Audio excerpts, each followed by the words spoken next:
On July 7th, 2025, Behavior revealed to us that we were getting The Walking Dead in DBD. For those of you who don't know what The Walking Dead is, then you are living under a rock, as The Walking Dead is one of the biggest TV series ever made. AMC's The Walking Dead premiered on October 30th, 2010, Halloween. And the show would have multiple spin-offs and eventually end on season 11. Of course, they made more spin-offs because everyone loves the show, but definitely not as much as before season 7 came out. But this isn't about The Walking Dead's history. It's about The Walking Dead and DBD collaborating to make us have some new survivors and perks to survive or sacrifice as.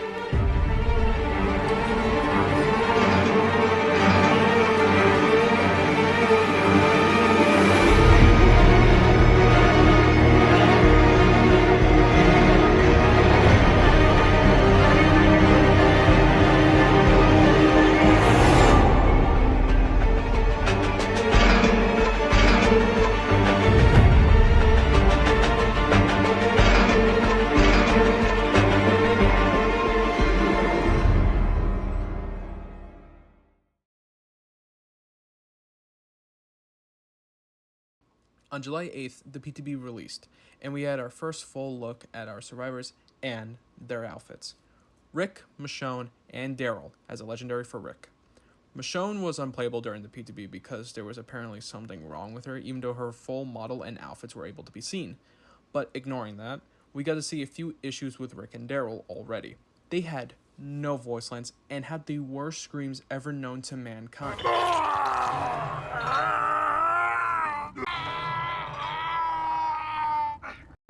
They sounded nothing like the actors, and they also had the shittiest hair ever made, alongside the worst beard model I have ever seen.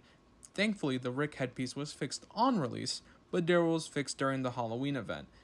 Glad they have priorities with a $5 headpiece and a $15 legendary set. Behavior also mentioned that the voices for Daryl and Rick were just placeholders and not the real deal, meaning we would have Norman Reedus and Andrew Lincoln voice Rick and Daryl again. Unfortunately, Denai Guerrera did not come back to voice Michonne Grimes, but the actress we got instead did a decent job, so thank goodness for that. Then, on July 29th, the whole The Walking Dead collection was released with Michonne, Rick, and Daryl, alongside a new Greenville Square map, called Fallen Refuge, with the piss filter, and words cannot describe how poorly this release was. I was on vacation during this period of time, so I couldn't experience the release until 2 weeks later, but I watched everything unfold. There were bugs. There were so many damn issues with the new fog vial items. There was a metal beam that we called Jim. How the fuck did that happen? And last but not least, the Walking Dead survivors were all bugged to shit. Michonne released and she had no lobby animations, much louder than intended, had a bugged perk for an entire month and a half, and finally, the real kicker, a voice line where you can hear the voice director.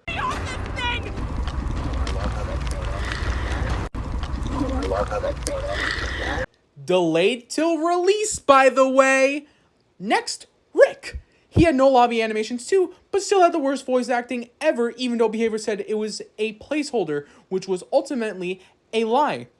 At least the voice lines have Andrew Lincoln, and also has the same exact hand model as Dwight.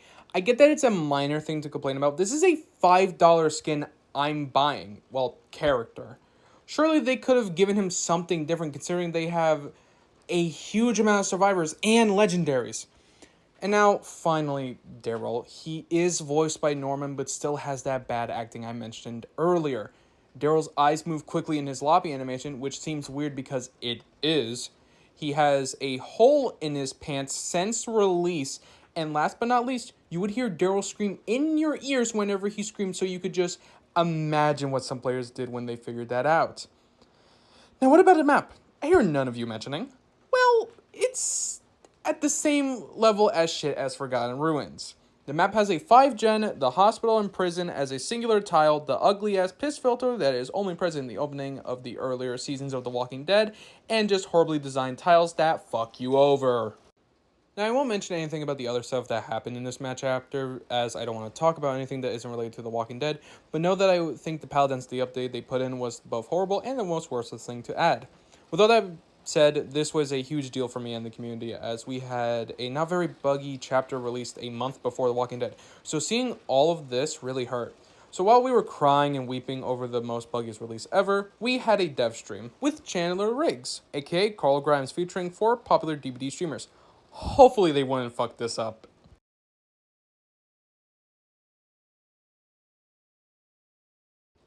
The Walking Dead X DBD dev stream was an utter failure. Behavior Stream was meant to promote the Walking Dead chapter and have people feel excited and enjoy the stream with Carl's actor and popular DBD streamers. However, the promotion wasn't meant for The Walking Dead and DBD. It was meant for cheaters.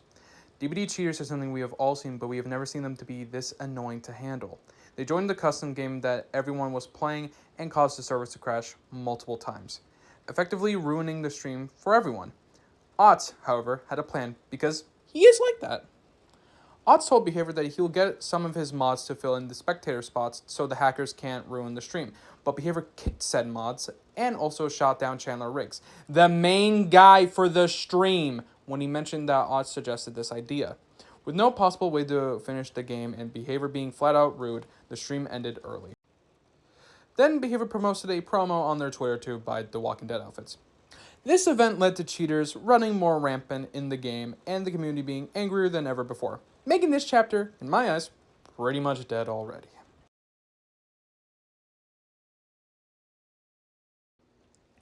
Three months later, after all of that horrendous mess, Behavior released Maggie Rhee on October 21st, and she... Wait, what?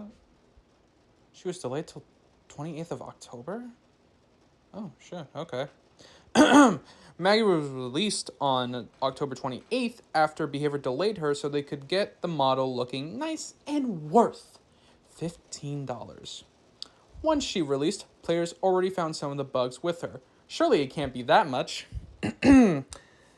Let's see here. Maggie has identical lobby animations as Michonne when she holds an item. Maggie had green marks under her armpits, which was fixed. Has very bad eyes and eye bugs still present to this day, and was even flat out ignored by Behavior because they changed Springtrap's Mori to have female survivors' eyes closed now because of Maggie. And last but not least, Rick, Daryl, and Michonne have some reused voice lines with Maggie. Yeah, that seems $15 if you ask me. Players were furious about this, and genuinely upset because of these issues. The sad thing is, Maggie is voiced by Lerone Cohen for everything, and not just voice lines. She also has an outfit that I can't even remember her wearing. I'm going to assume it's this outfit from Season 3, considering it's the closest thing we got, but that's an issue I will explain in due time. Maggie was quickly forgotten and is one of the rarer legendaries alongside Tubaru, Rain, and William Hudson. Then, eventually, in November and December, we got 2 Christmas sweaters for Rick and Michonne, which are the only 2 things that didn't really have any issues because they are sweaters. It's hard to fuck that up.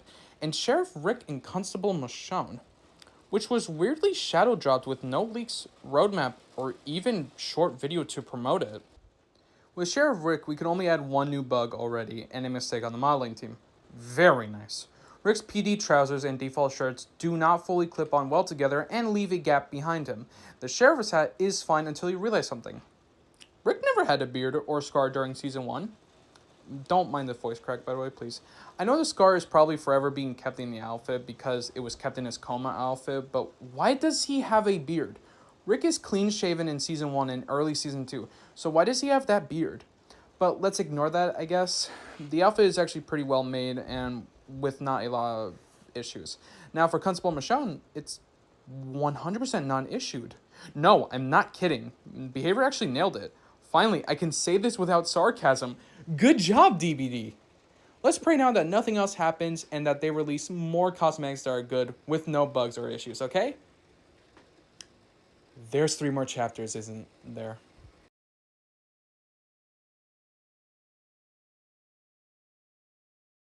On June 14th, Behavior revealed that Glenn Rhee and Negan Smith would be coming in the fog. Glenn on August 4th, and Negan sometime in 2027. Even though they said they wouldn't add him because he doesn't fit as a survivor, Behavior Please do your homework when making these statements because you know the community will attack you when you mention something wrong. After Glenn released, yes, me, I did it. I fucking did it. Found 2 voice line bugs with Glenn, 2 clipping issues, and someone else found that Glenn had no facial expressions when healthy. And I believe injured 2, do not quote me on the injured part. Glenn's voice line lobbies play only once, and you have to reopen DBD to hear another voice line instead of just playing a match or switching characters. Glenn's healing voice lines play after he finishes the interaction for non-The Walking Dead survivors. Glenn's headpiece clips into the shirt, and his pants clip too somehow. Glenn also has no unique voice lines with any of the other The Walking Dead characters, including his wife. So you'll hear Rick mention a voice line that he used for Daryl on Glenn. Nice. It really makes sense for it to be $15. Overall, Glenn is a good legendary, even with the flaws, and with Negan coming to Dead by Daylight eventually, I think now is the perfect time for me to express my nitpicks and things I want to see for the future of The Walking Dead.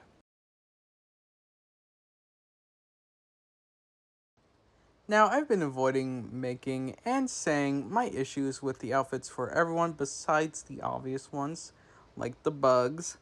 But now that we have reached the conclusion of this video, I would like to let all of that out with my thoughts and nitpicks.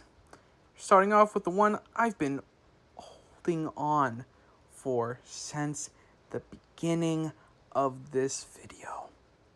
They are using the wrong outfits at the events of the lore they wrote.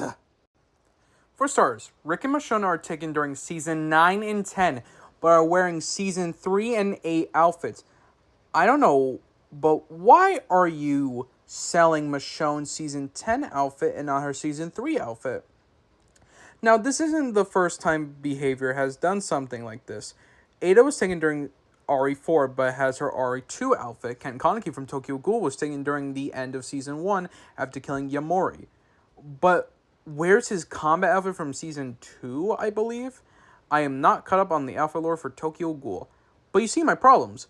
The outfits I just mentioned were all paid outfits instead of the default outfits, which I hate.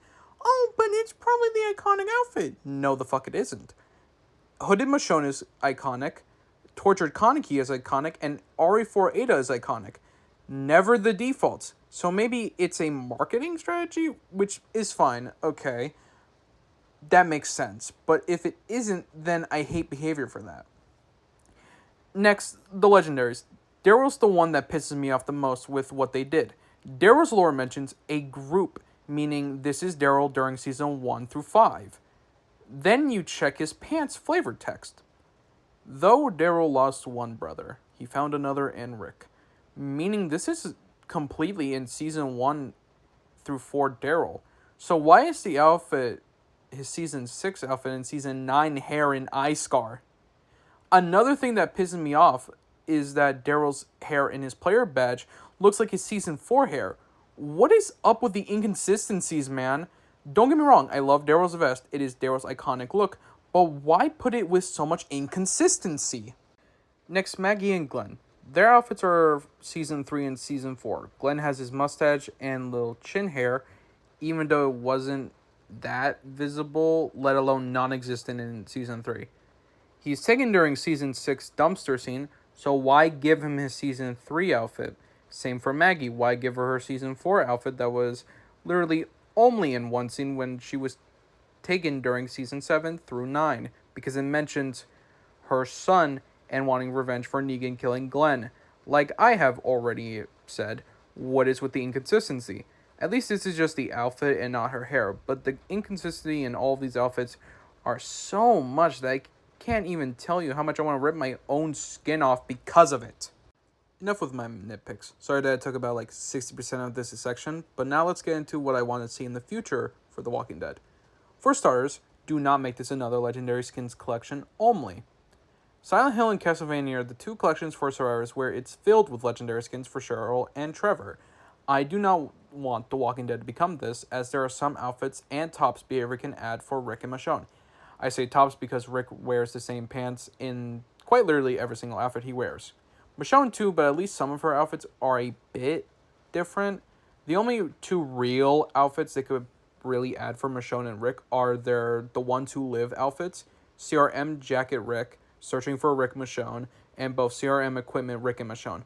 Now for legendaries I would see for the Walking Dead survivors after they put the mentioned outfits for Rick and Michonne are definitely both Carol and Shane. I don't think we'll ever get characters like Morgan, Tara, Rosita, Aaron, Ezekiel, and a personal favorite of mine, Yumiko. And it's completely okay. I don't think behavior would add characters that the entire fan base of The Walking Dead doesn't care for, even though they add characters like Jonathan, William Hudson, Tubaru, and Sybil, yeah, my bad, from other licenses.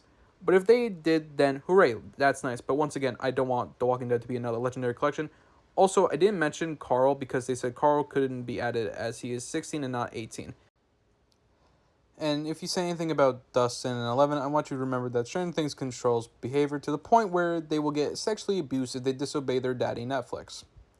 What the fuck is wrong with me?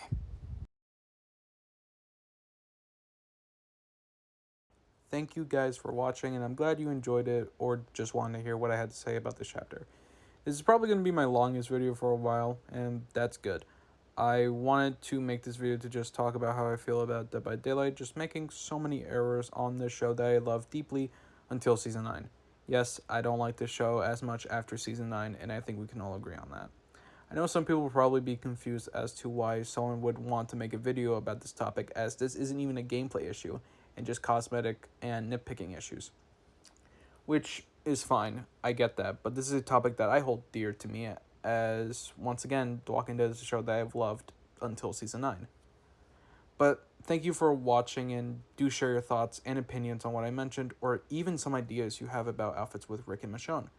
I'll give you mine. Constable Jacket Rick and his Season 4 post-Governor damaged face. Michonne and her post-apocalyptic outfit. Also, I used The Walking Dead episodes as the chapter titles, so make sure you tell me all of them in each episode and season. But, anywho, have a great day, and remember to spam tap generators and heals when playing as and with a Walking Dead survivor. For voice lines, of course. Goodbye.